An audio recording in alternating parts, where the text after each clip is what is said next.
ഞാൻ 2000 കാലഘട്ടങ്ങളിൽ പാടിയ പാട്ടുകളൊക്കെ പിന്നെ റിവേഴ്സ് വന്നുകൊണ്ടിരിക്കണ നാളത്തെ മേളം കേൾക്കാനോ നമ്മൾ നേരുന്നേയൊന്നായി ഒരു ലാലേട്ടൻ്റെ ആ ഒരു നമ്മളുടെയൊക്കെ ചെറുപ്പം തൊട്ട് അദ്ദേഹത്തിനെ നമ്മൾ കാണുന്നതാണ്. അദ്ദേഹത്തിന്റെ സിനിമകൾ ആ ഒരു മാനറിസവും അതൊക്കെ കാണുമ്പോൾ തന്നെ നമുക്കൊരു സന്തോഷമാണ്. അപ്പൊ അത് അദ്ദേഹത്തിന്റെ സിനിമയിൽ പാടാൻ പറ്റും എന്നുള്ളത് വലിയൊരു കാര്യമായിരുന്നു. ഇന്നല്ലേ മേള എൻ്റെ ഫാദർ കൊച്ചിയിൽ അറിയപ്പെടുന്ന മ്യൂസീഷ്യനായിരുന്നു. അപ്പോൾ എൻ്റെ ചെറുപ്പത്തിലൊക്കെ പുള്ളി ഹാർമോണിയം വായിച്ച് ഹിന്ദുസ്ഥാനി രാഗങ്ങളിലുള്ള പാട്ടുകളൊക്കെ പാടുന്നത് കേട്ടാണ് ഞങ്ങളൊക്കെ വളർന്നേക്കണത്. മ്യൂസിക് എൻ്റെ ഒരു കരിയർ ആണെന്നുള്ള അതുണ്ട്. പക്ഷേ സിംഗിങ് ഒരു പ്ലേ ബാക്ക് ലെവല് ഞാൻ ഒരിക്കലും ചിന്തിച്ചിട്ടില്ല. വെസ്റ്റേൺ സ്റ്റൈലിലുള്ള വിബ്രാറ്റോസും വേണം, എന്നാല് മലയാളത്തം അങ്ങോട്ട് പോവുകയും ചെയ്യരുത് എന്നുള്ള പാട്ടിൽ അത് അത്രയും ശ്രദ്ധിച്ച് പാടണം. ബൽറാം വേഴ്സസ് താരാസിലെ മത്താപ്പൂ എന്ന ഗാനം ഇത് പാടി അഭിനയിക്കുന്ന ഒരു ഗാനമാണല്ലോ. ഇന്നത് കണ്ടു നോക്കുമ്പോൾ എന്താണ് തോന്നുന്നത്? കുറച്ച് ചമ്മലൊക്കെ തോന്നാൻ. ഇപ്പൊ കൈത്തൊടി താളത്തിന്റെ ഹമ്മിങ് എനിക്ക് ഈസി ആയിട്ട് ഞാൻ പാടുന്നൊക്കെ പറയും. പക്ഷെ എങ്കിലും ഇപ്പോഴും പാടുമ്പോൾ ഒരു ടെൻഷൻ ഇപ്പോഴും ഉണ്ട്. കൈ മരക്കൊമ്പിലൊരു തൈ മണിക്കൂടും കെട്ടിമേ. സോഷ്യൽ മീഡിയയിൽ ഇൻസ്റ്റാഗ്രാമിലൊക്കെ കുറച്ചുകൂടി പുതിയ ജനറേഷനാണ്.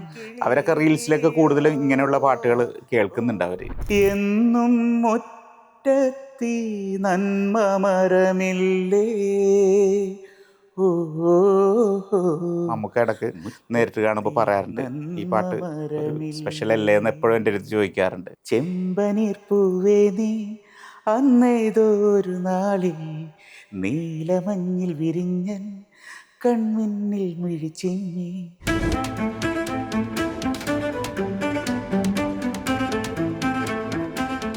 ഗായകൻ അഫ്സലാണ് ഇന്ന് റിപ്പോർട്ടർ നമ്മുടെ ഒപ്പം ഉള്ളത്. അഫ്സൽക്ക നമസ്കാരം. നമസ്കാരം. എന്നാലും വല്യേട്ടനിൽ തുടങ്ങിയ ഒരു യാത്രയാണ്. അപ്പോൾ 2025 എത്തുമ്പോൾ 25 വർഷത്തോളം സിനിമയിൽ പൂർത്തിയാക്കി. ഇതൊരു വലിയൊരു ജേണി തന്നെയാണ്. ഒരുപാട് പാട്ടുകൾ പാടി, ഒരുപാട് സൂപ്പർ ഹിറ്റ് പാട്ടുകൾ, ഒരുപാട് പേര് ഓർത്തിരിക്കുന്ന പാട്ടുകൾ. എന്താണ് ഈ ഒരു 25 വർഷത്തെ ഒരു കരിയർ ആലോചിക്കുമ്പോൾ അതിനെക്കുറിച്ച്? തീർച്ചയായിട്ടും സന്തോഷം തന്നെയാണ്. കാരണം ഈ ഒരു കാലയളവിൽ കുറച്ച് നല്ല പാട്ടുകളായിട്ട്, അതായത് വല്യേട്ടൻ 2000 ഒരു ഓണകാല ചിത്രമായിരുന്നു. അന്ന് ആ പാടിയ പാട്ട് സിനിമയിലുണ്ടായില്ല. പക്ഷെ അത് കാസറ്റിൽ, അന്ന് കാസറ്റായിരുന്നു, കാസറ്റിൽ വന്നിരുന്നത്. ഒരു പ്ലേ ബാക്ക് സിംഗർ എന്നുള്ളൊരു ലേബിൾ കിട്ടുന്ന അതിലാണ്.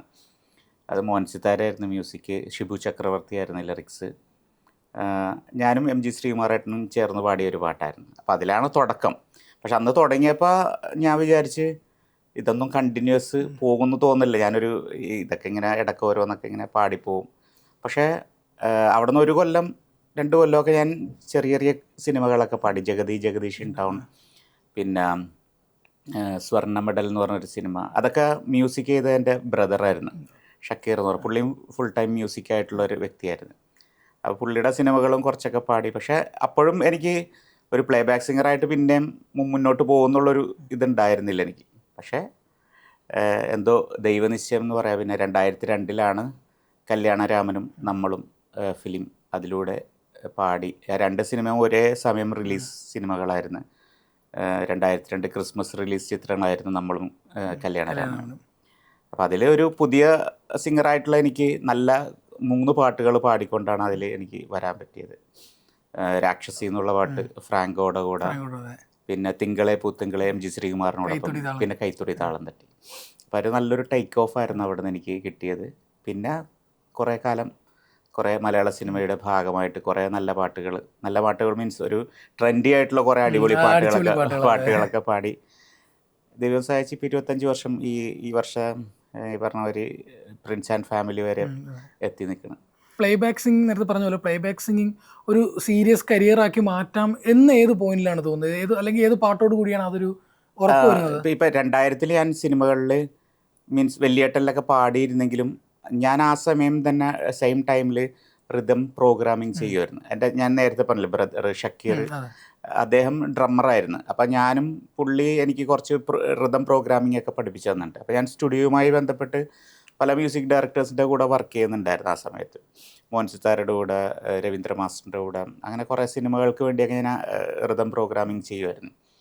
അപ്പോൾ അതൊരു ഫുൾ ടൈം എനിക്കുണ്ടായിരുന്നു. ശരിക്കും പറഞ്ഞാൽ എല്ലാ ദിവസവും റെക്കോർഡിങ്സ് ഉണ്ടാവും. ഡിവോഷണൽ സോങ്സ് ആണെങ്കിലും ഫിലിം വർക്ക് ആണെങ്കിലും പിന്നെ ആൽബംസ് ആണെങ്കിലും. അപ്പോൾ ഫുൾ ടൈം സ്റ്റുഡിയോ ആയിട്ട്. അപ്പോൾ അത് മ്യൂസിക് എൻ്റെ ഒരു കരിയർ ആണെന്നുള്ള അതുണ്ട്. പക്ഷേ സിംഗിങ് ഒരു പ്ലേ ബാക്ക് ലെവല് ഞാൻ ഒരിക്കലും ചിന്തിച്ചിട്ടില്ല.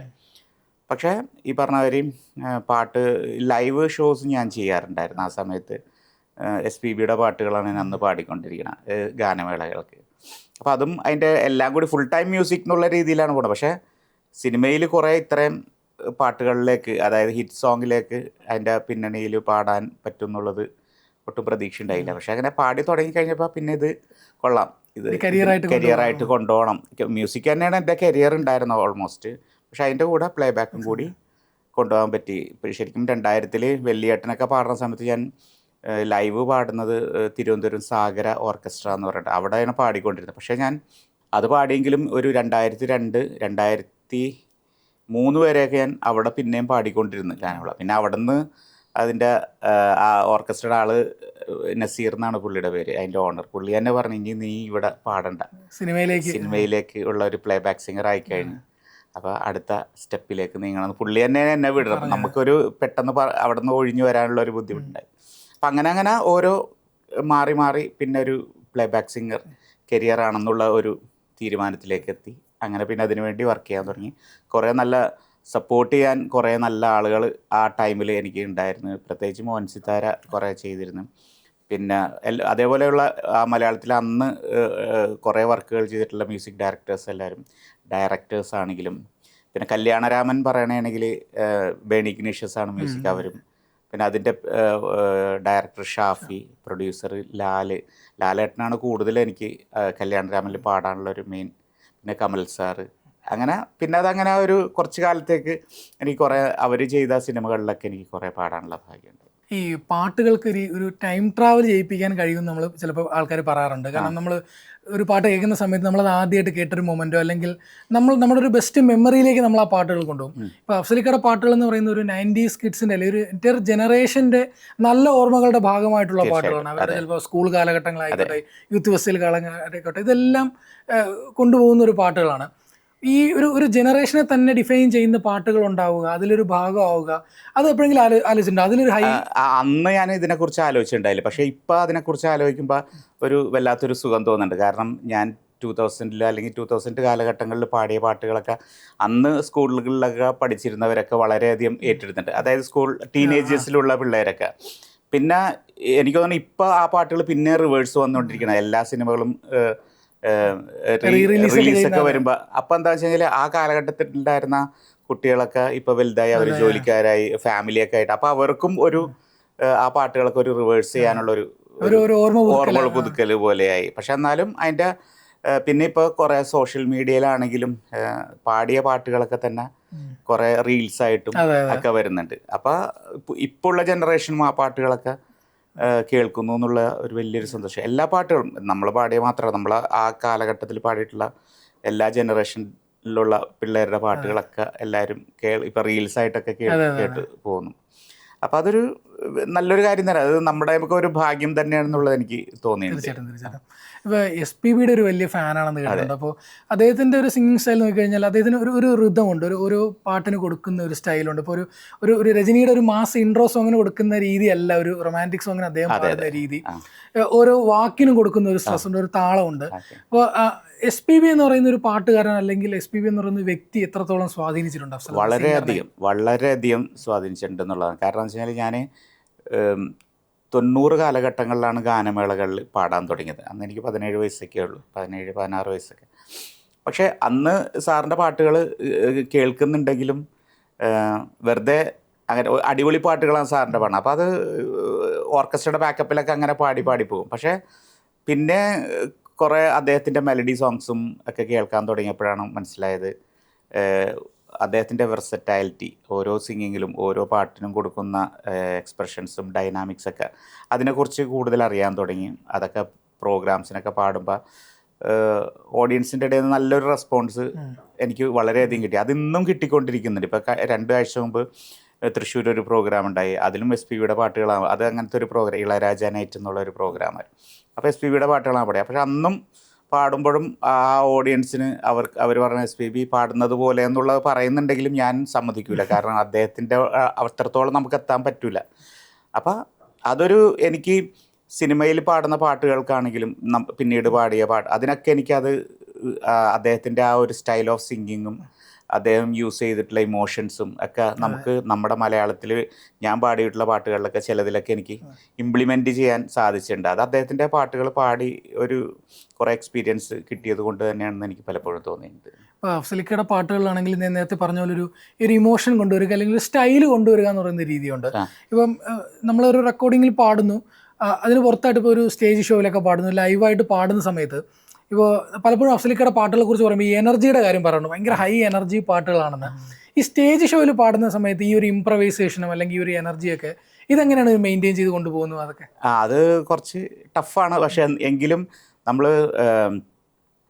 പാടിയിട്ടുള്ള പാട്ടുകൾ ഇപ്പോൾ സിനിമയിൽ ഞാൻ കൂടുതലും പെപ്പി നമ്പർ സോങ്സ് ആണ് പാടിക്കുന്നത്. ഇപ്പോൾ രാക്ഷസി ആണെങ്കിലും കൈത്തുടി താളമാണെങ്കിലും പിന്നെ അങ്ങനെയുള്ള ഇഷ്ടമല്ലട അങ്ങനെ കുറേ ഷാബ ദിലീപേട്ടന് വേണ്ടി കുറേ പാട്ടുകൾ പാടിയിട്ടുണ്ട്. അപ്പോൾ അതൊക്കെ നമ്മൾ സ്റ്റുഡിയോയിൽ നമുക്ക് ശരിക്കും ടൈം എടുത്ത ഇപ്പോഴത്തെ ടെക്നോളജിയിൽ നമുക്ക് ടൈമൊക്കെ എടുത്ത് നല്ലോണം എനർജിയൊക്കെ കൊടുത്ത് നമുക്ക് പാടാം. പക്ഷേ ലൈവിൽ ഈ പറഞ്ഞ ഒരു ഓർക്കസ്ട്ര നല്ലൊരു ബാക്കപ്പ് ഉണ്ടാവും നമ്മൾ സപ്പോർട്ട് ചെയ്യാൻ. അപ്പോൾ അങ്ങനെയുള്ള ഓർക്കസ്ട്ര ഉണ്ടെങ്കിലും പിന്നെ എല്ലാം കൂടി സൗണ്ട് സിസ്റ്റവും സൗണ്ട് എഞ്ചിനീയറൊക്കെ നല്ല ക്വാളിറ്റി ഉള്ള ആൾക്കാരാണെങ്കിൽ നമുക്ക് കുറേ കൂടി നല്ല പവർ ചെയ്ത് നമുക്ക് ചെയ്യാൻ പറ്റും. പക്ഷേ എല്ലാത്തിലും ഉപരി ഓഡിയൻസിന് അത് ഒരു ഇമ്പാക്റ്റ് ഉണ്ടാവണം. അവർക്കത് നമ്മൾ പാടി വെച്ച പാട്ടിൻ്റെ എനർജി അവർക്ക് ലൈവിലും കിട്ടണം എന്നുള്ളൊരു അതിലേക്ക് നമ്മളും എത്തണം എന്നുള്ളതാണ്. അപ്പോൾ അതിനുവേണ്ടി ഇപ്പോഴും പരിശ്രമിച്ചുകൊണ്ടിരിക്കുന്നുണ്ട്. കാലങ്ങൾ കഴിയുമ്പോൾ നമ്മളൊക്കെ ഈ പറഞ്ഞ എല്ലാവരും ഏജായി വരണം. അപ്പോൾ അതിനുള്ള കുറവുകളൊക്കെ വരാം. പക്ഷേ അതൊന്നും കളയാതെ കീപ്പ് ചെയ്ത് കൊണ്ടുപോകണമെന്ന് ആഗ്രഹിക്കുന്നുണ്ട്, അതിനുവേണ്ടി ശ്രമിക്കുന്നുണ്ട്. ഇപ്പോൾ ഈ ഹൈ പിച്ച് ഭയങ്കര എഫേർട്ട്ലെസ് ആയിട്ട് പാടുന്ന ഒരാളാണ് അഫ്സലിക്ക എന്ന് എനിക്ക് തോന്നിയിട്ടുണ്ട്. ഇപ്പോൾ കേൾക്കുന്ന സമയത്ത് ഒരു ഭയങ്കര ഒരു ഒഴുക്ക് തോന്നി. ഇപ്പോൾ കൈത്തുടി താളം തട്ടി ആ പാട്ടിൻ്റെ ഒരു തുടക്കം തന്നെ ഒരു ഹൈ പിച്ച് പോകുന്നു. അപ്പോൾ അത് ഭയങ്കര എഫേർട്ട്ലെസ് ആയിട്ട് ഇപ്പോൾ കേൾക്കുന്ന പ്രേക്ഷകർക്ക് അത് ഭയങ്കര ഇമ്പാക്റ്റ് ആയിട്ട് തോന്നിയിട്ടുണ്ട്. ഈ ഹൈ പിച്ച് പാട്ടുകളിൽ അതെങ്ങനെയാണ് അതിൻ്റെ ഒരു മീറ്റർ ക്രാക്ക് ചെയ്യാന്ന് നമ്മൾ പറയുന്നത്? കാണുന്നവർക്ക് എഫേർട്ട്ലെസ് ആയിട്ട് തോന്നുന്നുണ്ട്.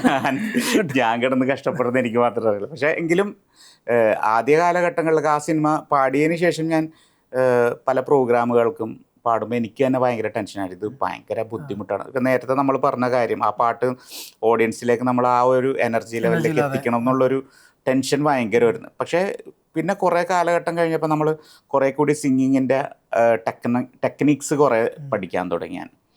അപ്പോൾ ഈ ഹൈ പിച്ച് എങ്ങനെ നമുക്ക് അതൊരു എഫേർട്ട്ലെസ് സിംഗിങ്ങിലൂടെ യൂസ് ചെയ്യാം എന്നുള്ളത് അതിനെക്കുറിച്ച് കുറേ പഠിക്കാൻ പറ്റി. പക്ഷെ അത് പഠിച്ചപ്പോഴത്തെ പോലും നമ്മുടെ ഹെൽത്ത് ഫുള്ളി ഇതായിരിക്കണം, സ്റ്റേബിളായിരിക്കണം. അതിപ്പോൾ ഹെൽത്ത് വൈസ് ത്രോട്ടാണെങ്കിലും നമ്മുടെ മൂക്ക് അങ്ങനെ അബ്ഡമിൻ അങ്ങനെ എല്ലാം നമുക്കൊരു ഹെൽത്ത് പെർഫെക്റ്റ് ആയിരിക്കണം. അപ്പോഴാണ് നമുക്ക് ഈ ടെക്നിക്സ് വെച്ചിട്ട് നമുക്ക് ഇതെല്ലാം എഫർട്ട്ലെസ് ആയിട്ട് പാടാൻ പറ്റുന്നത്. പിന്നെ കുറേ ശ്രമിക്കണം. ഇപ്പം കൈത്തുടി താളത്തിൻ്റെ ഹമ്മിങ് എനിക്ക് ഈസി ആയിട്ട് ഞാൻ പാടുന്നൊക്കെ പറയും. പക്ഷേ എങ്കിലും എപ്പോഴും പാടുമ്പോൾ ഒരു ടെൻഷൻ ഇപ്പോഴും ഉണ്ട്. പക്ഷേ ടെക്നിക്സ് യൂസ് ചെയ്ത് നമുക്കതൊക്കെ ആൾക്കാർക്ക് എഫേർട്ട്ലെസ് പോലെ തോന്നിക്കും വിധം നമുക്ക് അത് പ്രസൻറ്റ് ചെയ്യാൻ പറ്റും. നമുക്ക് ആ പാട്ടിൻ്റെ ഒരു 2 വരി നമുക്ക് വേണ്ടി പാടാം.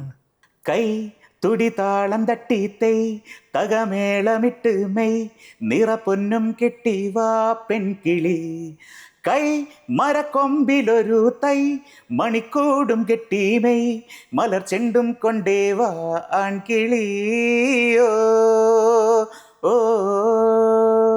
ഓ.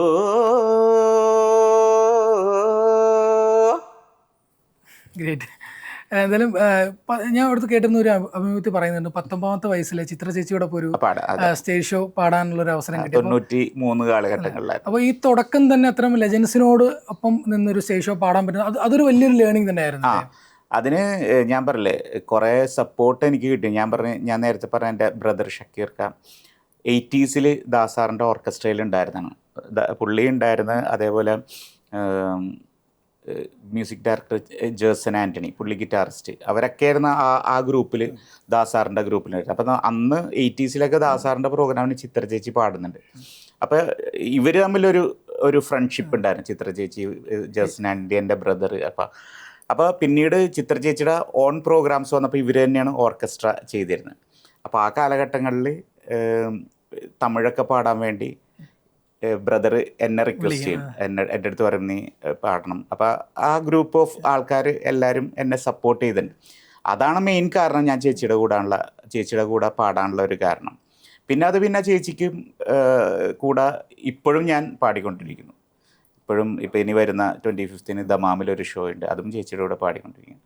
അപ്പോൾ ആ ഒരു തുടക്കം അത് കഴിവിനേക്കാളുപരി നമുക്കൊരു സപ്പോർട്ട് നമ്മുടെ ഈ പറഞ്ഞ ഞാൻ അവരെയൊക്കെ പറയണ എൻ്റെ ഗോഡ് ഫാദർമാരെന്നാണ്. ഇപ്പോൾ എൻ്റെ ബ്രദറാണെങ്കിലും ജർസൻ ചേട്ടനാണെങ്കിലും അങ്ങനെയുള്ള ഒരു ഗ്രൂപ്പ് ഓഫ് ആൾക്കാർ അന്ന് സപ്പോർട്ട് ചെയ്തുകൊണ്ടാണ് ഈ ലെജൻഡറി ആയിട്ടുള്ള ചിത്ര ചേച്ചിനെ പോലുള്ളവരുടെ കൂടെയൊക്കെ എനിക്ക് വർക്ക് ചെയ്യാൻ അന്ന് പറ്റി, അത്ര ചെറുപ്പത്തിലേ വർക്ക് ചെയ്യാൻ പറ്റിയത്. പിന്നെ അത് നേരത്തെ നമ്മൾ പറഞ്ഞ പോലെ മ്യൂസിക് നമ്മുടെ കരിയറായിട്ട് എടുത്തപ്പോൾ പിന്നെ അതിനുവേണ്ടി നമ്മൾ കൂടുതൽ വഴികളിലേക്ക് നമുക്ക് നടക്കാനും അവരെയൊക്കെ കൂടെ കുറേ പ്രോഗ്രാംസിലൊക്കെ ചെയ്യാനൊക്കെ സാധിച്ചു എന്നുള്ളതാണ്. അന്ന് ആദ്യമായിട്ട് ചിത്ര ചേച്ചിയുടെ പാട്ട് പാടിയിട്ട് അത് കഴിഞ്ഞുള്ള ഒരു റിയാക്ഷൻ, ഒരു അഭിപ്രായമൊക്കെ എങ്ങനെയായിരുന്നു? അത് ഭയങ്കര ഒരു സന്തോഷമായിരുന്നു. കാരണം ഞാൻ അന്ന് പാടിയ അതിൻ്റെ റെക്കോർഡ് ഇന്നും എൻ്റെ ഫോണിലുണ്ട് ശരിക്കും പറഞ്ഞാൽ. അതും ഇടയ്ക്ക് എടുത്ത് ഇങ്ങനെ കേൾക്കും. ആ ഒരു കാലഘട്ടത്തിൽ ചേച്ചിയുടെ ഒപ്പം പാടാൻ പറ്റിയ പാട്ടുകളൊക്കെ കുറിച്ച് ഓർക്കുമ്പോൾ തീർച്ചയായിട്ടും അന്ന് ആ ഒരു പ്രായത്തിൽ എനിക്ക് എൻ്റെ കുറവുകളൊക്കെ കുറേ ഉള്ള സമയമാണ് അന്ന്. അപ്പോൾ അതൊക്കെ വെച്ചിട്ട് അത്യാവശ്യം ബെറ്ററായിട്ട് തന്നെ പാടാൻ പറ്റിയിട്ടുണ്ട്. പിന്നെ ചേച്ചിയോടൊപ്പമൊക്കെ കുറേ വർക്ക് ചെയ്തപ്പോൾ ചേച്ചിയുടെയൊക്കെ കുറേ കോൺട്രിബ്യൂഷൻസ് നമുക്ക് സിംഗിങ്ങിൽ, അതായത് ചേച്ചി കുറേ SPB സാറിൻ്റെ കൂടെ കുറേ പ്രോഗ്രാംസിന് തമിഴ്നാട്ടിലും ഒക്കെ ചെയ്യുന്നുണ്ട്. അപ്പോൾ ആ ഒരു എക്സ്പീരിയൻസ് ഒക്കെ ചേച്ചി നമ്മുടെ അടുത്തൊക്കെ ഷെയർ ചെയ്യുമായിരുന്നു. അപ്പോൾ അതൊക്കെ നമുക്ക് കേൾക്കാനും അതിനെക്കുറിച്ച് അറിയാനും അത് നമ്മുടെ സിംഗിങ്ങിൽ എങ്ങനെ ഇംപ്ലിമെൻറ്റ് ചെയ്യാനൊക്കെ ഉള്ള, പ്രത്യേകിച്ച് ലൈവ് ഷോസിന് എങ്ങനെയൊക്കെ ചെയ്യണം എന്നുള്ളതൊക്കെ ചേച്ചിയുടെ അടുത്തു നിന്നും കുറേ സപ്പോർട്ട് കിട്ടിയിട്ടുള്ളതാണ്. നമുക്കിനി കുറച്ച് പാട്ടുകളിലേക്ക് കിടക്കാം. അതിലൊക്കെ പാടിയ പാട്ടുകൾ. അപ്പോൾ ആദ്യത്തെ പാട്ടെന്ന് പറയുന്നത് ചോട്ടാ മുംബൈയിലെ പാട്ടാണ്, വാസ്കോ ഡ ഗാമ. ഈ പാട്ടെന്ന് പറയുന്നത് ഈ പാട്ടില്ലാതെ ഒരു ന്യൂ ഇയർ ആഘോഷം ഇല്ല. എല്ലാ വർഷവും ന്യൂ ഇയറിന് ഈ പാട്ട് വലുതായിട്ട് സെലിബ്രേറ്റ് ചെയ്യപ്പെടുന്നു. ഇപ്പോൾ അത് ചോട്ടാ മുംബൈ റിലീസ് ചെയ്ത സമയത്തും ഈ പാട്ടിന് കിട്ടിയ ഒരു റിസപ്ഷൻ എന്ന് പറയുന്നത് ഭയങ്കര ചോട്ടാ മുംബൈ ഈ വാസ്കോ ഡ ഗാമ എന്ന് പറയുന്ന പാട്ടിലേക്ക് വരുന്നതും അതിൻ്റെ ഒരു കഥകളൊക്കെ എങ്ങനെയാണ്? അത് തീർച്ചയായിട്ടും അന്ന് ഇങ്ങനൊരു സിനിമ ഉണ്ടാകുന്നു എന്ന് അറിഞ്ഞപ്പോൾ തന്നെ അൻവർ റഷീദാണല്ലോ എൻ്റെ. അപ്പോൾ അദ്ദേഹം കൊച്ചിയെ വളരെയധികം സ്നേഹിക്കുന്ന ഒരാളായിട്ടാണ് എനിക്ക് തോന്നിയിട്ടുള്ളത്. ഇപ്പോഴും അദ്ദേഹം കൊച്ചിയിലുണ്ടാവും.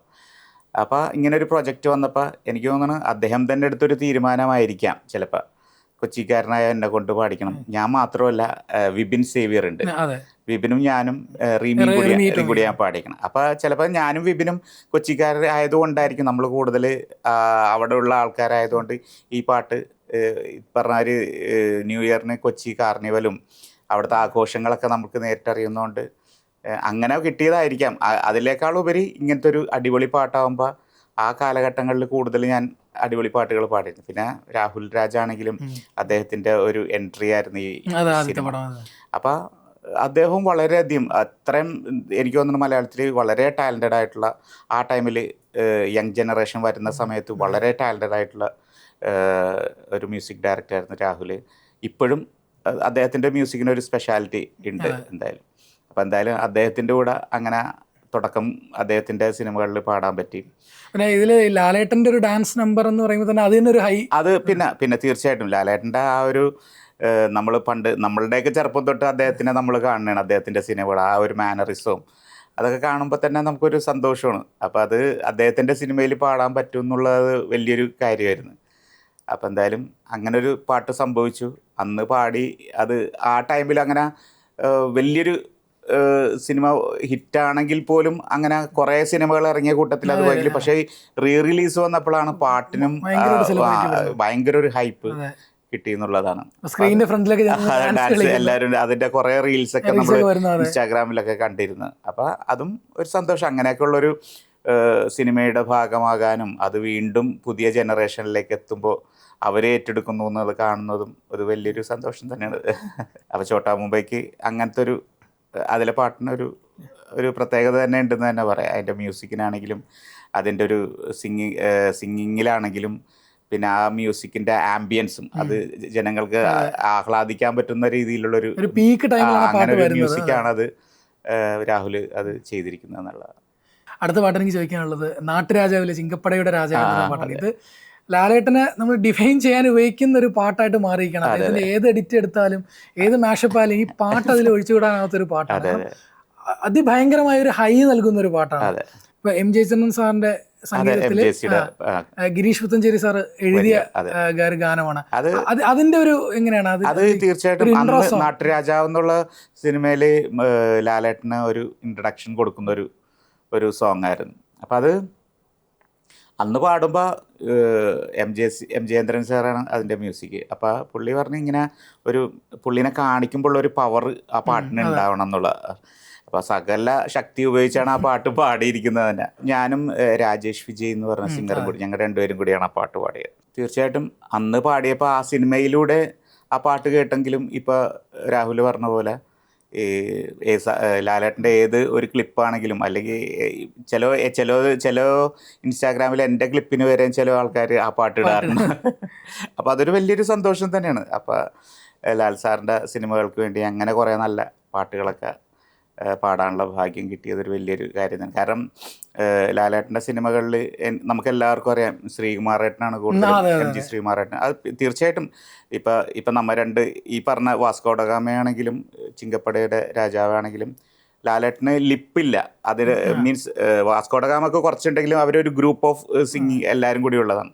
അപ്പം ലിപ്പ് ചെയ്ത് പാടുന്നത് കൂടുതലും എം ജി ശ്രീകുമാറേട്ടനാണ് പാടിയിട്ടുള്ളത്. അപ്പം അങ്ങനെയൊക്കെ ഉള്ള ഒരു കാലഘട്ടത്തിൽ ലാലേട്ടൻ്റെ സിനിമകളിൽ ഇങ്ങനെയുള്ള കുറച്ച് പാട്ടുകൾ പാടാനുള്ള ഭാഗ്യം കിട്ടിയത് വലിയൊരു കാര്യമായിട്ട് തന്നെയാണ് എനിക്ക് തോന്നിയിട്ടുള്ളത്. നമുക്ക് അതിന് രണ്ടുപേരി പാടാൻ ആ പാട്ടിൽ ലിറിക്സിലാണ് മെയിൻ പ്രാധാന്യം. അപ്പം അത് കുഴപ്പമില്ല. അത് അല്ല വാസ്കോ ഡ ഗാമ വേണമെങ്കിൽ പാടായിരുന്നു. അത് അതാകുമ്പോൾ ലിറിക്സ് ബൈഹാർട്ടാണ്. മറ്റേത് ലിറിക്ക് കുറേ ഉണ്ട്, അതാണ്. അപ്പൊ എന്നാ Vasco da Gama. Okay. Vasco da Gama went to the drama, പുതുവർഷം കാണാൻ കവിളേലുമ്മ, നാളത്തെ മേളം കേൾക്കാനോ നമ്മൾ നേരുന്നേയൊന്നായി ഒരു നൂറുമ്മ, കൊച്ചിയിലെ മച്ചുനനെ കച്ചമുറുക്ക്, തപ്പുകളും തകിലുകളും കഴുകി മിനുക്ക്, കുത്തഴിയും നാളുകളെ കൊട്ടിയടക്ക്, പട്ടണവും ജീവിതവും തഴുകി മിനുക്ക്, സിലും താളത്തിൽ പതഞ്ഞു പൊങ്ങാം, പതഞ്ഞൊരു തീരത്തോ പറന്നിറങ്ങാം, പറക്കും ഈ ലോകത്തെ വിലക്കെടുക്കാം, ഇറങ്ങിവ ഒരുങ്ങിവ മിനുങ്ങിവ ഇന്നല്ലേ മേള. എനിക്ക് പെട്ടെന്ന് ഈ പാട്ട് കേൾക്കുമ്പോൾ ഈ റിലീസിന്റെ ഓർമ്മകളാണ് പെട്ടെന്ന് വരുന്നത്. ഈ തിയേറ്ററിൽ പോയിരുന്ന ഡാൻസ് കളിച്ച് മാക്സിമം തുള്ളി സിലും താളത്തിൽ നിന്നുള്ള വരുമ്പോ എല്ലാരും കൂടി ഭയങ്കര ആഹ്ലാദം, അങ്ങനെ എല്ലാരും കൂടി അത് നമ്മൾ ലൈവ് പാടുമ്പോഴും അത് ഓഡിയൻസ് അങ്ങനെ എൻജോയ് ചെയ്യാറുണ്ട്. ഈ പാട്ടുകളുടെ ഒരു പ്രത്യേക ഒരു ഈ ഹുക്ക് പോർഷൻ എന്ന് പറയുന്നത് ഭയങ്കര ഈ സിലും താളത്തിൽ ആ പാട്ടൊരു ഹുക്ക് പോർഷൻ. ഇപ്പൊ അടുത്ത പാടം എന്ന് പറഞ്ഞാൽ റൺവേയിലെ ഷാബ എന്ന് പറയുന്ന പാട്ടാണ്. അപ്പൊ ഇതെന്ന് പറയുന്നത് ഒരു സ്വാഗ് ഉള്ളൊരു പാട്ടാണ്. ഇത് ഈ പറഞ്ഞ പാടുമ്പോൾ തന്നെ ഒരു സ്വാഗ് കൊടുക്കുന്ന, അതിന്റെ വിഷ്വലൈസേഷൻ ആണെങ്കിലും അത്തരത്തിലുള്ള ഒരു ഭയങ്കര സ്റ്റൈലിഷ് ആയിട്ട് അവതരിപ്പിച്ചൊരു ഗാനമാണ്. അതിന്റെ ഒരു ഓർമ്മകളൊക്കെ അത് ഈ പറഞ്ഞവര് രാഹുൽ പറഞ്ഞ പോലെ തന്നെ ആ പാട്ടിന്റെ ഒരു വിഷ്വലൈസേഷന് അങ്ങനെ ഒരു പ്രത്യേകത ഉണ്ടെന്ന് ആദ്യമേ തന്നെ എൻ്റെ അടുത്ത് പറഞ്ഞിരുന്നു. അപ്പോൾ സുരേഷ് പീറ്റേഴ്സാണ് അതിൻ്റെ മ്യൂസിക്. ആക്ച്വലി ആ പാട്ട് അദ്ദേഹം തന്നെ പാടി വെച്ചിട്ടുണ്ടായിരുന്നു, സുരേഷ് പീറ്റേഴ്സ് തന്നെ പാടി വെച്ചിട്ടുണ്ടായിരുന്നു. പക്ഷേ അദ്ദേഹം കുറച്ചുകൂടി വെസ്റ്റേൺ സ്റ്റൈൽ ഓഫ് സിംഗിങ് ആണ്. അപ്പോൾ അഭിനയിക്കുന്നത് ദിലീപേട്ടനായതുകൊണ്ടാവാം എനിക്ക് എന്നെക്കൊണ്ടൊന്ന് ട്രൈ ചെയ്യിപ്പിച്ചതാണ് ആ പാട്ട് ശരിക്കും പറഞ്ഞാൽ. അങ്ങനെ ഞാൻ ചെന്നൈയിൽ പോയി അത് പാടിക്കഴിഞ്ഞപ്പോൾ ചെന്നൈയിൽ പോയിട്ട് അത് ട്രൈ ചെയ്ത് നോക്കി. അപ്പോൾ കുറച്ച് പോപ്പ് സ്റ്റൈലിലുള്ള സിംഗിങ് ആണത്, ഇങ്ങനെ ഒരു വെസ്റ്റേൺ സ്റ്റൈലിൽ സിംഗ് ചെയ്യണം. പക്ഷെ എന്നാലും മലയാളം സിനിമയെന്നുള്ളൊരു ബോധ്യം വേണം, ഒരുപാട് ഒരു സൈഡിലേക്ക് പോകാനും പാടില്ല എന്നുള്ളത്. അപ്പോൾ ഫീമെയിൽ സിംഗർ സുനിത സാരഥിയാണ് പാടിക്കുന്നത്. പുള്ളിക്കാരത്തി പോപ്പ് സിംഗറാണ് ശരിക്കും പറഞ്ഞു കഴിഞ്ഞാൽ. റഹ്മാൻ സാറിൻ്റെ ഒക്കെ കുറേ ആ ടൈപ്പ് ഓഫ് വെസ്റ്റേൺ കൾച്ചറിലുള്ള പാട്ടുകളൊക്കെ പാടിയിട്ടുള്ള സിംഗറാണ്. അപ്പം അങ്ങനെയാണ് ഞാൻ പോയി സുരേഷ് പീറ്റേഴ്സ് പറഞ്ഞ് അഫ്സലൊന്ന് പാടി നോക്ക്, ദിലീപാണ് അഭിനയിക്കുന്നത്, അറിയാമല്ലോ ഡീറ്റെയിൽസ്. എന്നെ അപ്പോൾ അതിനു വേണ്ടി കൊണ്ടുപോയത് മറ്റേ ആൽവിൻ ആൻ്റണി ആയിരുന്നു പ്രൊഡ്യൂസർ. പുള്ളിയാണ് പറഞ്ഞത് നമുക്ക് ഇങ്ങനൊരു പാട്ടുണ്ട്, അതൊന്ന് ട്രൈ ചെയ്ത് നോക്കണം. കാരണം ദിലീപ് അഭിനയിക്കുന്നതുകൊണ്ട് കുറച്ച് കൂടുതൽ നമുക്ക് ഒരു മലയാളിത്വം വേണം, എന്നാൽ ഒരു സിംഗിങ്ങിൽ ഒരു ഡിഫറെൻറ്റ് ഇതും വേണം എന്ന് പറഞ്ഞു. അപ്പോൾ അങ്ങനെയാണ് ചെന്നിട്ട് അപ്പോൾ ആൽവിൻ ആൻ്റണി ഞാനും കൂടിയാണ് ചെന്നൈയിൽ പോയത്. അങ്ങനെ സുരേഷ് പീറ്റേഴ്സ് ആ പാട്ട് പാടിച്ചു. അപ്പോൾ ഇതിൽ ആ ഒരു പോർഷൻ തന്നെ നേരത്തെ പറഞ്ഞ ഹുക്ക് പോർഷൻ എന്ന് പറയുമ്പോൾ ഡോൺ പോൽ പായ് മഞ്ഞിൻ നദിക്കരയിൽ, അതൊരു ഭയങ്കര ഒരു ഹൈ. അതെ അതിപ്പോൾ അങ്ങനെ ഡോൺ പോൽ പായും അതിങ്ങനെ പാടുമ്പോൾ ഒരു വെസ്റ്റേൺ സ്റ്റൈലും വേണം, എന്നാലേ മലയാളത്വം വേണം, ലിറിക്സിന് അങ്ങനെ ഭയങ്കര ഒരു ഇത് കൊടുക്കുകയും ചെയ്യുന്നുള്ള രീതിയിൽ. അപ്പം കുറച്ച് ടഫാണ് അങ്ങനത്തെ പാട്ടുകൾ പാടാൻ ശരിക്കും പറഞ്ഞാൽ. അപ്പം അത് പാടി അങ്ങനെ വർക്കൗട്ടായി എന്ന് പറയുമല്ലോ നമ്മൾ ശരിക്കും. ഡോൺ പോൽ പായും മഞ്ഞിൻ നദിക്കരികെ പൂമ്പ്രാവായി നീ തൂവൽ കുടഞ്ഞിരിക്കേ, ഇങ്ങനെ ഒരു വെസ്റ്റേൺ സ്റ്റൈലുള്ള വിബ്രാറ്റോസും വേണം, എന്നാലേ മലയാളത്വം അങ്ങോട്ട് പോവുകയും ചെയ്തില്ല പാടില്ല. അപ്പം അത് അത്രയും ശ്രദ്ധിച്ച് പാടണം. നമുക്ക് അഭിനയിക്കുന്ന ആൾക്കാർ, ഇപ്പോൾ ദിലീപേട്ടനാണെങ്കിൽ ഒരു മലയാള സിനിമയാണ്, പിന്നെ ആ പാട്ട് സീൻ ആ രീതിയിലാണ് ചിത്രീകരിച്ചത്, ഒരു ഡിഫറെൻറ്റ് ഭയങ്കര ഇതിലാണ് ചെയ്തേക്കുന്നത്. അപ്പോൾ അതൊരു എഫേർട്ടായിരുന്നു. ആ എഫേർട്ടിന് നമുക്ക് അതിൻ്റെ എന്താ പറയുക ഇത് കിട്ടി, റെസ്പോൺസ് കിട്ടുകയും ചെയ്ത് ആ പാട്ട് നന്നായിട്ട് വരികയും ചെയ്തു. ഇന്നും സെലിബ്രേറ്റ് ചെയ്യുന്നു.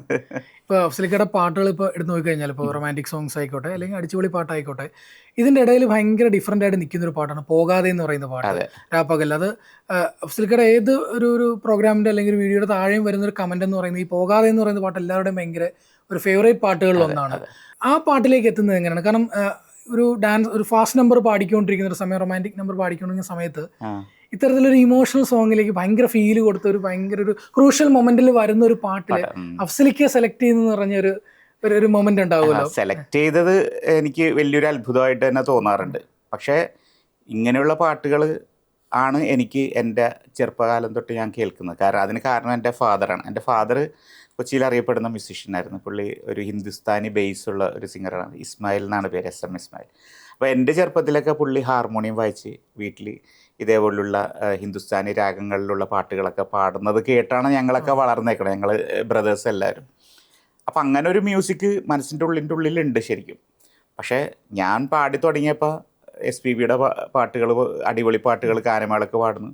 സിനിമയിൽ പാടിയപ്പോഴാണെങ്കിലും എല്ലാം ഇങ്ങനെ ഇതുള്ള അടിപൊളി പാട്ടുകൾ. പക്ഷേ ഉള്ളിലെവിടെയോ ഫാദറിൻ്റെ മ്യൂസിക്, ആ ഹിന്ദുസ്ഥാനി സംഗീതവും ഒക്കെ നമ്മുടെ മനസ്സിലുണ്ട്. അപ്പോൾ ആ ഒരു ഇമോഷൻസും ആ സംഗീതത്തിൻ്റെ എങ്ങനെയൊക്കെയാണ് അത് ചെയ്യുന്നതൊക്കെ, ഫാദർ സിങ് ചെയ്തൊക്കെ പണ്ടത്തെ ഓർമ്മകളൊക്കെ ഉണ്ട്.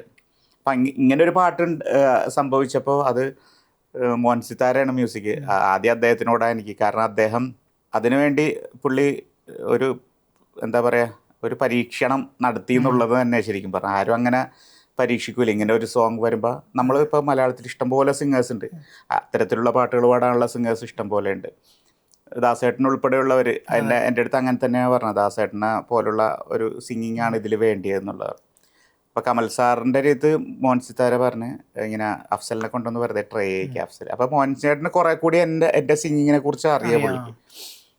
അങ്ങനെ അപ്പോൾ മോഹൻ സിത്താര പറഞ്ഞ് ഇങ്ങനെ കമൽ സാറിൻ്റെ അടുത്ത് ഞാൻ പറഞ്ഞിട്ടുണ്ട്, നീ ഒന്ന് പാടി നോക്ക്, പാടിയിട്ട് അഫ്സലൊന്ന് പാടി നോക്കിയിട്ട് നമുക്ക് നോക്കാം, ഇത് ഫിക്സ് ചെയ്യണ്ട, നോക്കാം, പാടി നോക്കാം. അങ്ങനെയാണ് ഞാൻ തൃശ്ശൂർ പോയിട്ട്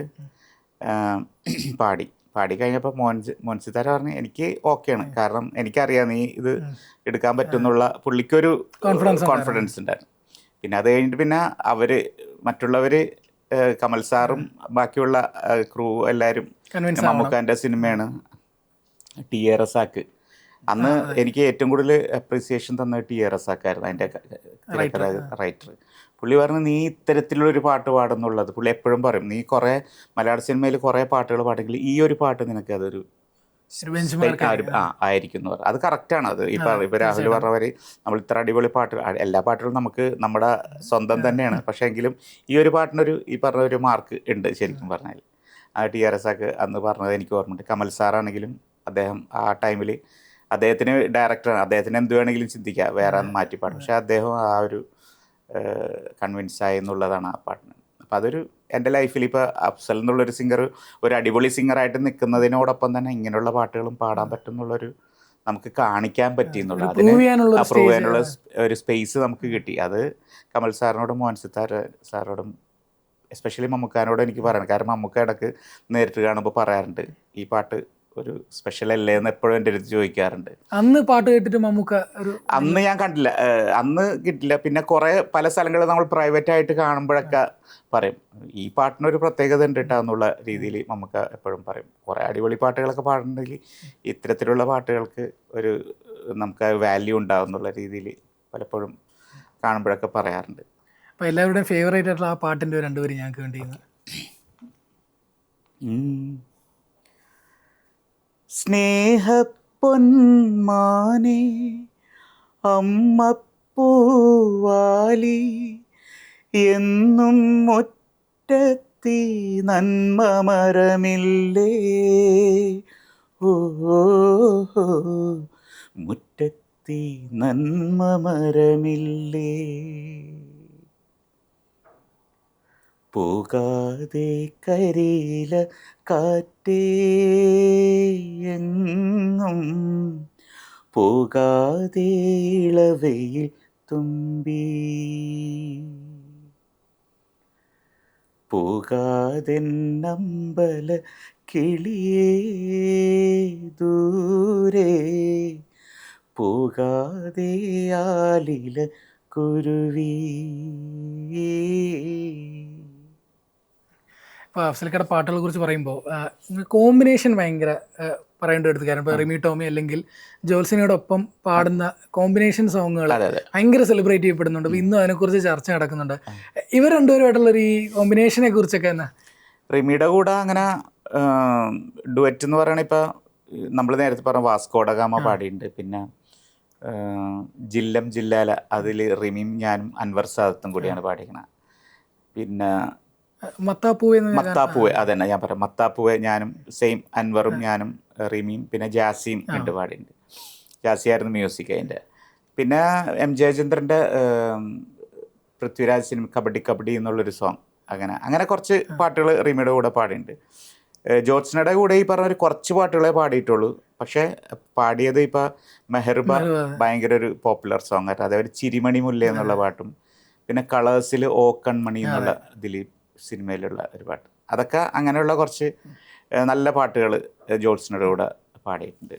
അപ്പോൾ ആ ഒരു കോമ്പിനേഷൻ ആ ടൈമിൽ ഈ പറഞ്ഞവർ നമ്മളെല്ലാവരും ഈ ദാസേട്ടൻ, ജയേട്ടൻ, അതേപോലെ എം ജി ശ്രീകുമാരേട്ടൻ ഇവരൊക്കെ നിൽക്കുന്ന സമയത്ത് അടുത്തൊരു ജനറേഷൻ സിംഗേഴ്സായിട്ട് വന്ന ആൾക്കാരായിരുന്നു നമ്മളൊക്കെ. ഞാൻ, വിധു, പിന്നെ വിജയ്, ഇവരൊക്കെ, ജോത്സ്ന, റീമി, മഞ്ചരി, അങ്ങനെ കുറേ സിംഗേഴ്സ് വന്നു. അപ്പോൾ ആ ഒരു ഗ്യാങ്ങിലുള്ള ആൾക്കാർ കുറേ കോമ്പിനേഷൻ സോങ്സ് പാടിയിട്ടുണ്ട്.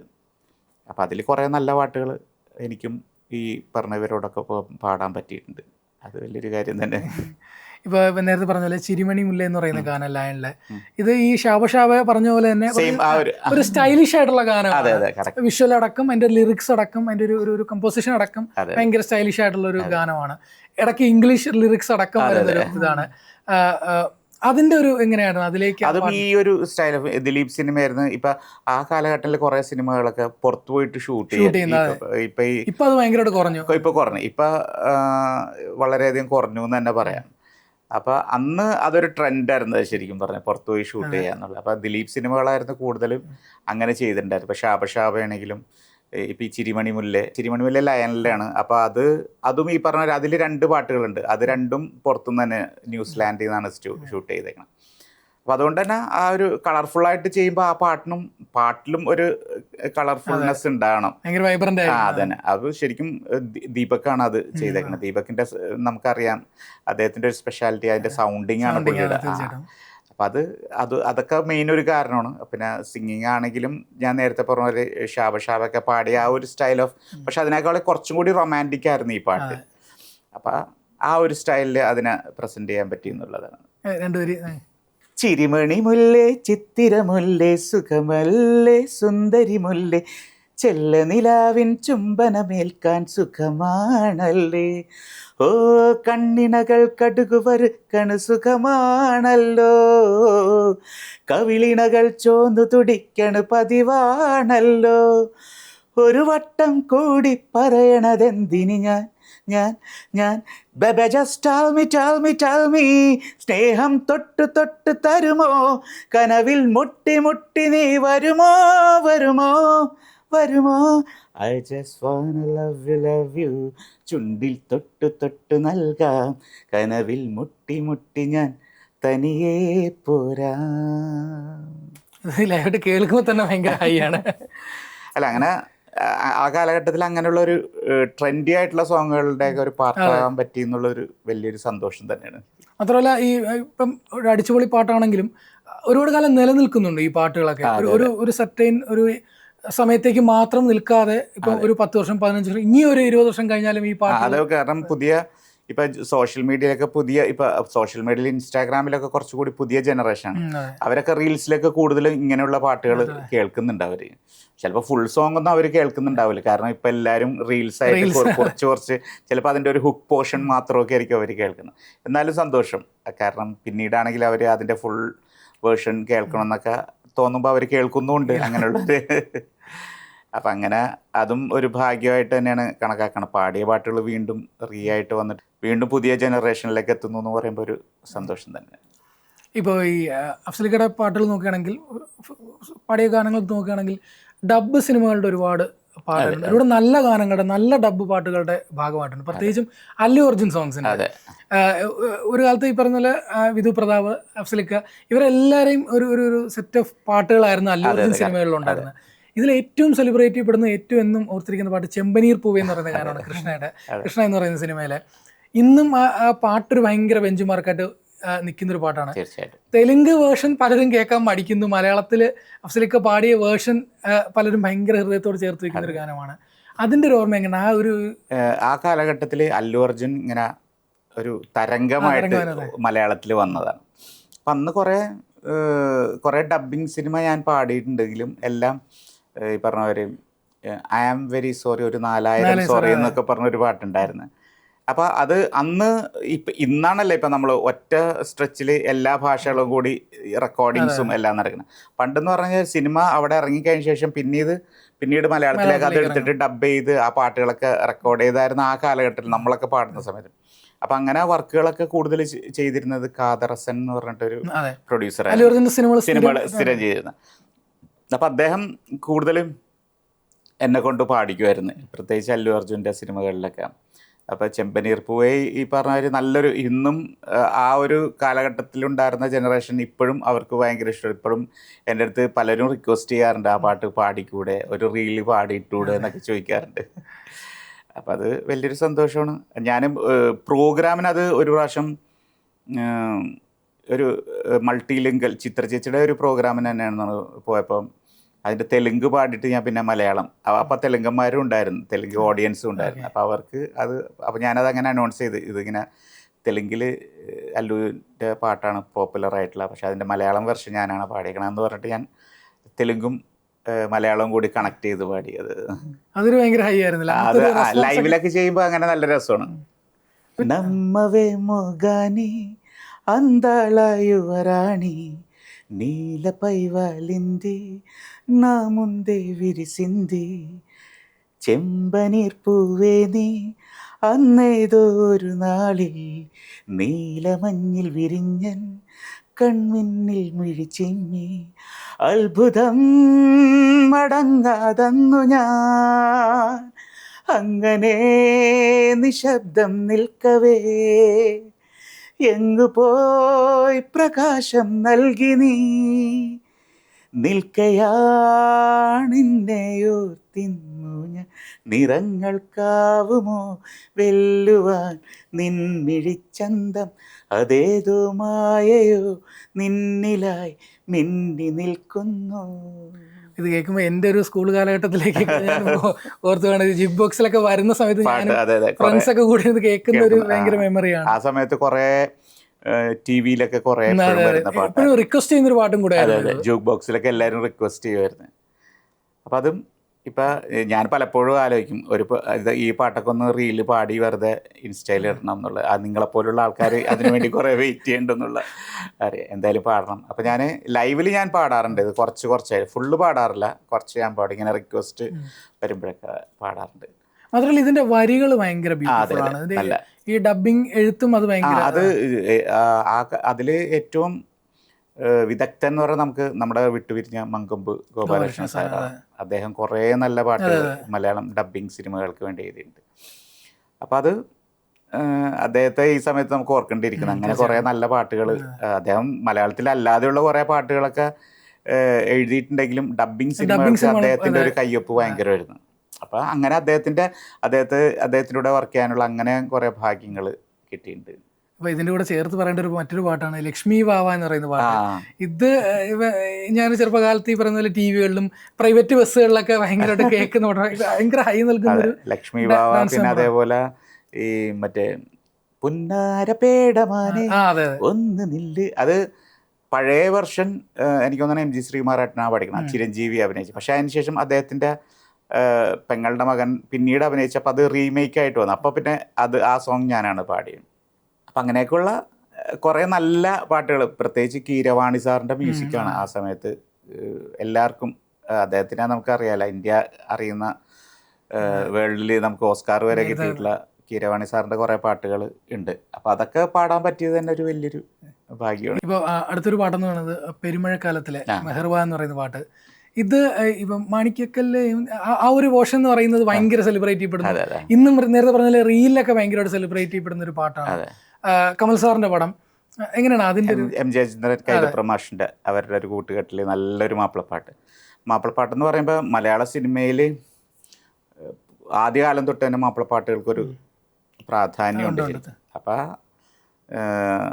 നമ്മളൊക്കെ പാടുന്ന കാലഘട്ടങ്ങളിൽ അങ്ങനെ ഒരു പാട്ട് കിട്ടിയത് ഒരു വലിയൊരു ഭാഗ്യമായിട്ട് തന്നെ കരുതണേ. പെരുമഴക്കാലം ശരിക്കും ഒരു എന്താ പറയുക, ഒരു അവാർഡ് മോഡൽ സിനിമയാണ്. പക്ഷെ പാട്ടുകളെല്ലാം ഭയങ്കര കൊമേഴ്ഷ്യൽ പാട്ടുകളല്ല, ഇന്നും എല്ലാവരും ആഘോഷിക്കുന്ന പാട്ടുകളാണ് ശരിക്കും.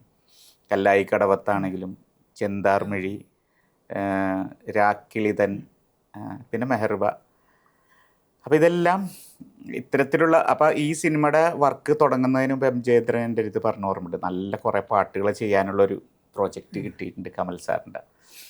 അപ്പോൾ ഞാൻ വിചാരിക്കണം എന്താ വെച്ചാൽ, എന്തായാലും കിഡിലൻ സിംഗേഴ്സൊക്കെ ആയിരിക്കും എല്ലാം പാടുന്നത്, നമുക്കൊരു ഉണ്ടാവാൻ ചാൻസ് കുറവാണെന്നുള്ളത്. പക്ഷെ കമൽ സാർ തന്നെ എനിക്ക് അവിടെ സപ്പോർട്ട് തന്നത്. ഇങ്ങനെ ഒരു പാട്ട് പറഞ്ഞപ്പോൾ MJ ചന്ദ്രൻ പറഞ്ഞ് അഫ്സല നമുക്ക് പാടിക്കാം. അങ്ങനെയാണ് മെഹർബ എന്നുള്ള സോങ് ഞാനും ജോസിനെ കൂടി പാടണം. അത് ഈ പറഞ്ഞവർ കുറച്ച് പോർഷൻസൊക്കെ ഉള്ളെങ്കിലും അത് ഉള്ളതൊക്കെ എല്ലാം ഈ പറഞ്ഞവർ മാണിക്കക്കല്ല് എന്നുള്ളത് ഇന്നും ആൾക്കാർ ആഘോഷിക്കുന്നത്. അത് ഇന്നും ലൈവിലൊക്കെ ഞാൻ പാടുമ്പോൾ കൂടെ മർഹബ എന്നുള്ള അത് എല്ലാവരും കൂടെ പാടും. അതൊരു വലിയൊരു കാര്യമാണ്. മാണിക്കക്കല്ലേ മഞ്ചത്തിപ്പൂവേ ചെമ്പകമല്ലിക വാസനറാണി കാർമുടി വണ്ടിറ പൂരകം ചൂടാൻ മർഹബ. നീ കിലുകിലുങ്ങണ വളയണിയടിത്തേ നലങ്കാരി, നീ കുണുകുണുങ്ങനെ താളം തട്ടടി പവിഴ ചിങ്കാരി. ഓ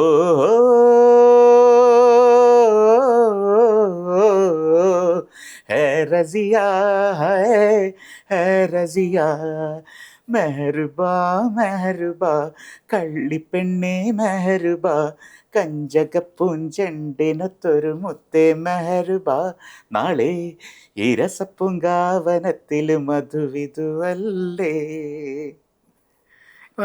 അടുത്ത് പറയാനുള്ള ഒരു ഫാസ്റ്റ് നമ്പർ ഗാനം എന്ന് പറയുന്നത് മയിലാട്ടത്തിലെ മാട്ടുപെട്ടി. ഈ പാട്ടിന്റെ പ്രത്യേകത ഇത് തുടങ്ങത്തുണ്ട് എൻഡ് വരെ ഭയങ്കര ഹൈയിലാണ് പോകുന്നത്. ഒരു സ്ഥലത്ത് പോലും ഒരു സ്ലോയിലേക്ക് പോയി പിന്നെ ഒരു ഹൈയിലേക്ക് കയറുന്ന ഗാനമല്ല, കംപ്ലീറ്റ്ലി ഒരു ഹൈയിലേക്ക് പോകുന്ന ഒരു ഗാനമാണ്. ഇതിന്റെ ഒരു ത്രൂ ഔട്ട് ഈ ഒരു എനർജി കീപ്പ് ചെയ്യുക, അതേ പേസ് തന്നെ പാടുക എന്നുള്ള ഒരു ഭയങ്കര ഒരു ചലനം. അത് ആ പാട്ടിന്റെ ഒരു സിറ്റുവേഷൻ അങ്ങനെയായിരുന്നു. കാരണം നമുക്ക് കണ്ടിട്ടുണ്ട് അതിന്റെ പിക്ചർ, ജയറാമൻ അടിഞ്ഞാടിയേക്കണേ ശരിക്കും പറഞ്ഞാല്. അപ്പൊ ആ സിനിമയില് ഏറ്റവും ഒരു എന്താണ് ഈ പാട്ടാണ് അതിൻ്റെ ഒരു ഹൈപ്പായിട്ട് നിൽക്കുന്ന ഒരു പോർഷൻ എന്ന് പറഞ്ഞാൽ തമിഴ് കൾച്ചറിലുള്ള ഒരു പാട്ടാണ്. അപ്പോൾ MJ ചന്ദ്രൻ മ്യൂസിക്, ഞാനും ചിത്രായരും കൂടിയാണ് പാടിയേക്കണം. അപ്പോൾ MJC പറഞ്ഞു ഇങ്ങനെ ഫുൾ എനർജിയിൽ തന്നെ നിൽക്കണം, ഒട്ടും ലോസ് ആകാൻ പാടില്ല, എന്തൊക്കെ ഗിമ്മിക്സുകൾ ഇതിൽ കാണിക്കാൻ പറ്റുമോ അതെല്ലാം ചെയ്യണം എന്ന് പറഞ്ഞു.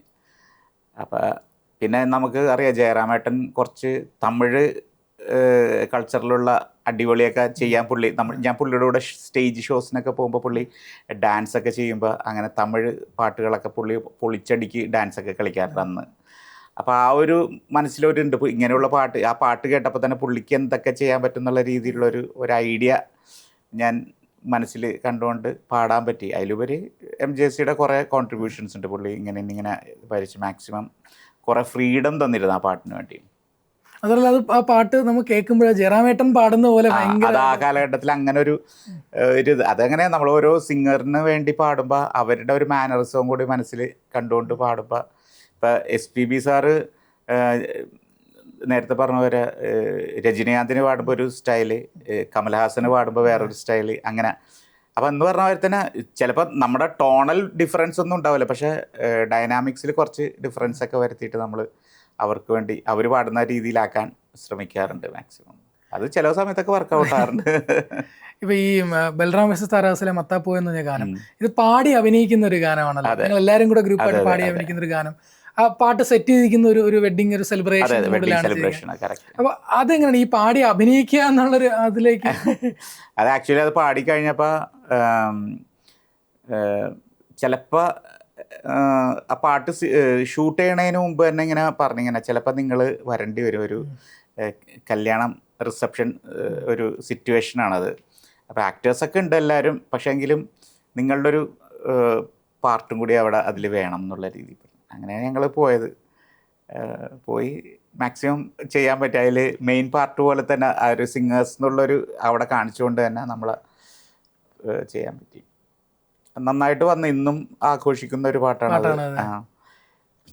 ആ കാലഘട്ടത്തിൽ നമ്മുടെയൊക്കെ ഒരു കോലം അതേമാതിരി എന്ന് മാത്രമേ ഉള്ളൂ, ഒരു സങ്കടം മാത്രമേ ഉള്ളൂ. എന്നാലും നന്നായിരുന്നു. ഷൂട്ടിംഗ് ദിവസങ്ങളൊക്കെ നല്ല ഓർമ്മകളാണ്. കാരണം മമ്മൂക്കയോടൊപ്പം കത്രീന കൈഫും മമ്മൂക്കയും ശ്രീനിവാസൻ ചേട്ടൻ എല്ലാവരും ആ സിനിമ ആ പാട്ടിൽ സീനിലുണ്ട് കുറേ പേര്. അപ്പം അവരോടൊക്കെ ഒപ്പം ചെയ്യാൻ പറ്റി. കുറച്ച് ഡാൻസ് സ്റ്റെപ്പൊക്കെ ചെയ്ത് അന്നൊക്കെ അതൊരു ഹരമായിരുന്നു ഡാൻസൊക്കെ ചെയ്യാന്ന് പറഞ്ഞു. അങ്ങനെ ഇന്നത് കണ്ടു നോക്കുമ്പോൾ എന്താണ് തോന്നുന്നത്? കുറച്ച് ചമ്മലൊക്കെ തോന്നാറ്. അതങ്ങനെയല്ലോ നമ്മൾ പണ്ടത്തെ കാര്യങ്ങൾ, പണ്ടത്തെ ഫോട്ടോ ഒക്കെ കാണുമ്പോൾ നമുക്കൊരു ചമ്മൽ തോന്നില്ല എന്ന് പറഞ്ഞാൽ എന്ത് കോലോടെന്നൊക്കെ പറയില്ല എന്ന് പറഞ്ഞവര് തോന്നാറുണ്ട്. പക്ഷെ ആ പാട്ടിന് ഇപ്പോഴും ആ ഒരു ഫ്രഷ്നെസ് ഇപ്പോഴും ഉണ്ട് ആ പാട്ടിന്. അതാണ് നേരത്തെ രാഹുൽ പറഞ്ഞ ചില പാട്ടുകൾ നമ്മൾ അന്ന് കേട്ടാലും ഇന്ന് കേൾക്കുമ്പോഴും അത്തരത്തിലുള്ള കുറേ പാട്ടുകൾ ഇപ്പോഴും നിലനിൽക്കുന്നുണ്ടെന്നുള്ളതാണ്. അതിലൊക്കെ കുറച്ചൊക്കെ നമ്മൾക്കും കൂടി അതിൽ ഇൻവോൾവ് ചെയ്യാൻ പറ്റിയിട്ടുള്ളത് ഒരു സന്തോഷം ആയിട്ട് തന്നെ കരുതുന്നത്.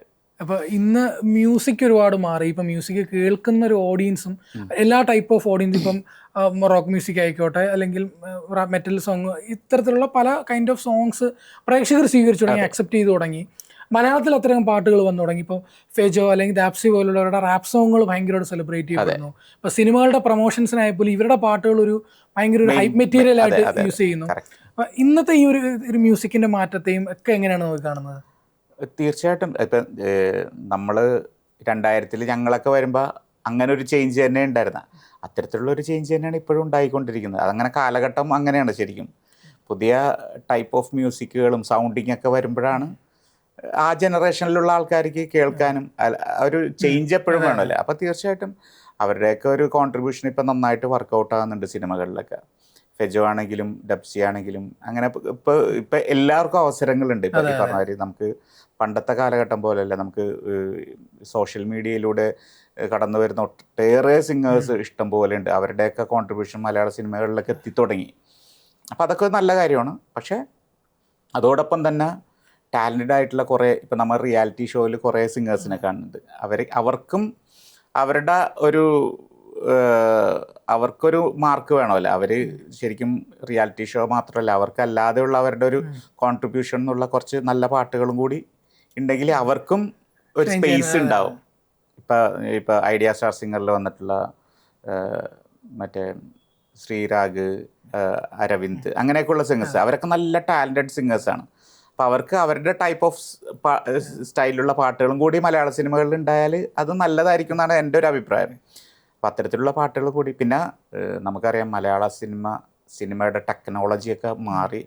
ഇന്നിപ്പോൾ നമുക്ക് മലയാള സിനിമ കണ്ടു കഴിഞ്ഞാൽ നമുക്കൊരു ഇംഗ്ലീഷ് ഫിലിം കാണുന്ന ഒരു പ്രതീതിയാണ് ശരിക്കും പറഞ്ഞാൽ. അത്രയും ടെക്നോളജി ഭയങ്കര രസമായിട്ടാണ് നമ്മൾ മലയാള സിനിമ ആഘോഷിക്കുന്നത് ശരിക്കും പറഞ്ഞാൽ. പക്ഷേ അങ്ങനെ ആഘോഷിക്കുമ്പോൾ മ്യൂസിക്കിനത് വളരെയധികം താഴേക്ക് പോയി എന്നുള്ളൊരു തോന്നൽ ചിലപ്പോൾ ഉണ്ടാകാറുണ്ട്. അങ്ങനെ ആയതിൽ വളരെ സന്തോഷമാണ് നമുക്ക്. കാരണം നമ്മൾ തന്നെ അത്ഭുതപ്പെടാറുണ്ട്. കാരണം ഇങ്ങനെയൊക്കെ മേക്കിങ് നമ്മുടെ മലയാള സിനിമകളിൽ നടക്കുന്നുണ്ടല്ലോ, സംഭവിക്കുന്നുണ്ടല്ലോ. അതെ, ഭയങ്കര ഒരു അട്രാക്ഷനാണ് അതൊക്കെ ശരിക്കും പറഞ്ഞാൽ.